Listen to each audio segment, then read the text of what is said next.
शिव बाबा याद है ना। ओम शांति।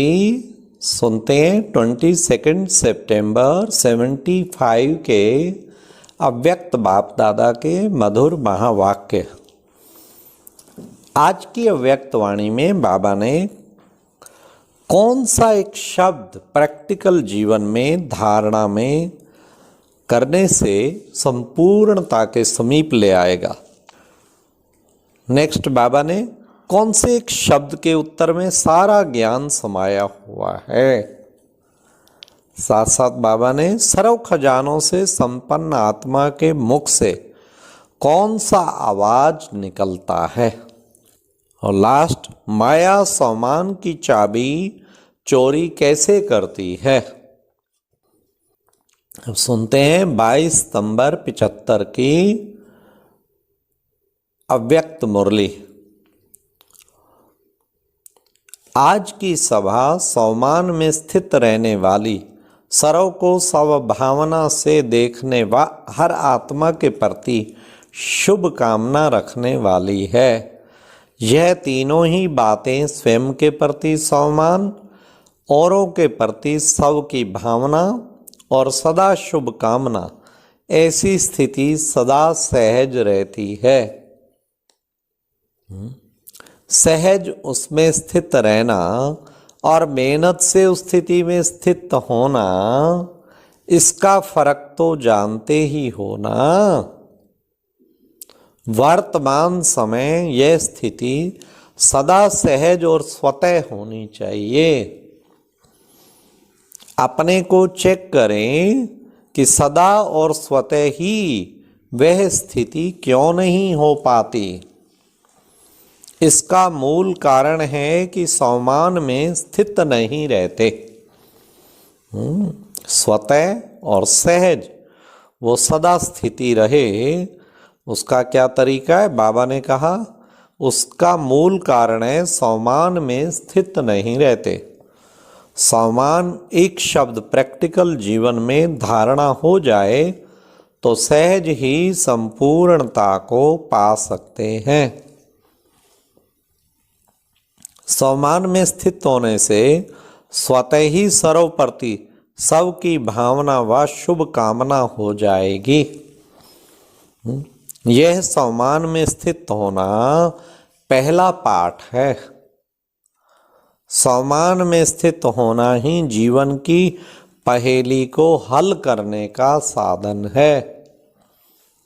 आदि से लेकर अभी तक इस पहेली को हल करने में ही लगे हुए हो। कौन सी पहेली कि मैं कौन हूँ। शुरू में जब स्थापना का कार्य आरंभ हुआ था तो सबको क्या सुनाते थे, क्या सुनाते थे? व्हाट एम आई, अर्थात मैं कौन हूँ। यह बात इतनी पक्की स्मृति में थी कि सब लोग जानते थे कि इन सब का एक ही पाठ है कि व्हाट एम आई। कितना वंडरफुल। सारी दादियाँ एक ही बात पूछती थी, व्हाट एम आई, मैं कौन हूँ। इस बात को तो इतना कूट कूट के बाबा ने पक्का कराया हुआ था। वही एक पाठ अब तक चल रहा है, इसलिए इसको पहेली कहा जाता। इस इतनी छोटी सी पहेली ने ऊंचते ऊंच ब्राह्मणों को भी पराजित कर दिया है। पजल अर्थात व्याकुल, भ्रमित कर दिया है, अर्थात संपूर्ण रीति से हल नहीं कर पाए हैं। सम्मान की बजाय देह अभिमान व अन्य आत्माओं के प्रति अभिमान की दृष्टि हो जाती तो क्या कहें। क्या ये पहेली हल कर दी है अथवा अभी तक भी हल कर ही रहे हैं। अब सुनिए बड़े ध्यान से बाबा क्या कह रहे हैं। मैं कौन हूं, इस एक शब्द के उत्तर में सारा ज्ञान समाया हुआ है। यह एक शब्द ही खुशी के खजाने, सर्व शक्तियों के खजाने, ज्ञान धन के खजाने, श्वास और समय के खजाने की चाबी है। चाबी तो मिल गई है ना। जिस दिन आपका जन्म हुआ तो सर्व ब्राह्मणों को बर्थडे पर गिफ्ट मिलती है ना, तो ये बर्थडे की गिफ्ट तो बाप ने दे दी, उसको सदा यूज करते रहो, तो सर्व खजानों से संपन्न सदा के लिए बन सकते हैं। ऐसे सर्व खजानों से संपन्न आत्मा के दिल के खुशी के उमंगों में हर समय कौन सा आवाज निकलता है? मुख का आवाज नहीं, लेकिन दिल का आवाज क्या निकलता है?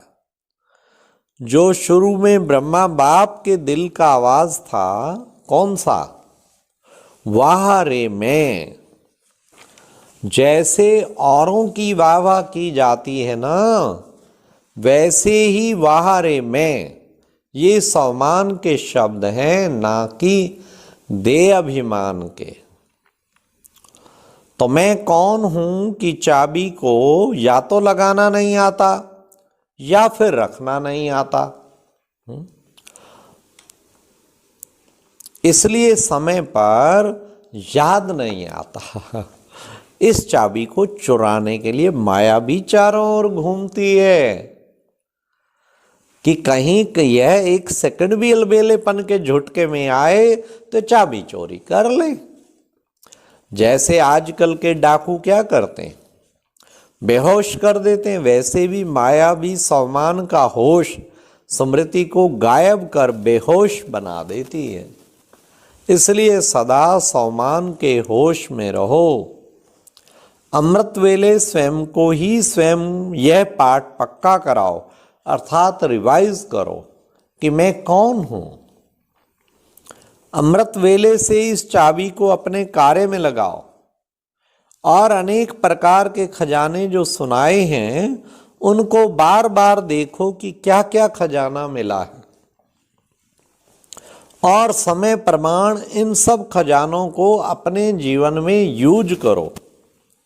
जैसे कल सुनाया था ना कि सिर्फ बैंक बैलेंस नहीं बनाओ, लेकिन उसे काम में लगाओ, तो सहज ही जैसी स्मृति वैसी स्थिति हो जाएगी। जैसे कल्प पहले का यादगार शास्त्र में लिखा हुआ है, बाप के लिए कहते हैं कि मैं कौन हूं, तो सर्व में श्रेष्ठ का वर्णन किया है। ऐसे ही जैसे बाप का ऊंचे से ऊंचे भगवान का गायन है, तो भगवान बाप क्या गायन करते हैं? ऊंचे से ऊंचे बच्चे। ऐसे अपने उच्च अर्थात श्रेष्ठ सम्मान को सदा याद रखो कि ऊंचे बाप के भी बालक सो मालिक हैं। ये सम्मान बाबा कहते सदा याद रखो। स्वयं बाप हम श्रेष्ठ आत्माओं की माला सुमरण करते हैं। बाप की महिमा आत्माएं करती हैं, लेकिन आप श्रेष्ठ आत्माओं की महिमा स्वयं बाप करते हैं। सर्वश्रेष्ठ आत्माओं के सहयोग के बिना तो बाप भी कुछ नहीं कर सकता। तो आप ऐसे श्रेष्ठ सम्मान वाले हो, तो बाप को सर्व संबंधों से प्रख्यात करने वाले व बाप का परिचय देने वाली आप श्रेष्ठ आत्मा हो। हर कल्प में ऊंचते ऊंच बाप के साथ ऊंचते ऊंच पाठ बजाने वाले हो। वाह। हर कल्प में भी और पूरे कल्प में भी कहीं ना कहीं बाबा के साथ, ब्रह्मा बाप के साथ ऊंचा पार्ट है। सबसे बड़े सम्मान की बात तो यह है कि संगम युग पर बाप को भी अपने स्नेह और संबंध की डोर में बांधने वाले हो। बाप को भी साकार में आप समान बनाने वाले हो। बाप निराकार रूप में आप समान बनाते हैं और आप निराकार को साकार में आने में उसे आप समान बनाते हो, और आप स्वयं बाप की सर्व महिमा के समान बनते हो। इसलिए बाप भी कहते हैं मास्टर हो। तो अब समझा कि मैं कौन हूं? जो हूं जैसा हूं वैसा ही अपने को जानने से सदा सौमान में रहेंगे और देह अभिमान से स्वतः ही परे हो जाएंगे। सौमान के आगे देह अभिमान आ ही नहीं सकता। तो अपने बर्थडे की गिफ्ट को सदा अपने पास संभाल के रखो, अलबेलेपन में भूल न जाओ। इससे ही स्वतः सहज और सदा सर्व प्राप्ति सब की भावना और शुभकामना रहेगी। समझा? पहेली तो सहज है ना, समझदार के लिए सहज है और अलबेली आत्माओं के लिए गुह्य है। आप सब तो बेहद के समझदार बच्चे हो ना, सिर्फ समझदार नहीं लेकिन बेहद के समझदार बच्चे हो। सदा बेहद की स्थिति और स्थान में रहने वाले ऐसी सर्वश्रेष्ठ आत्माओं को बेहद के बाप का याद प्यार और नमस्ते।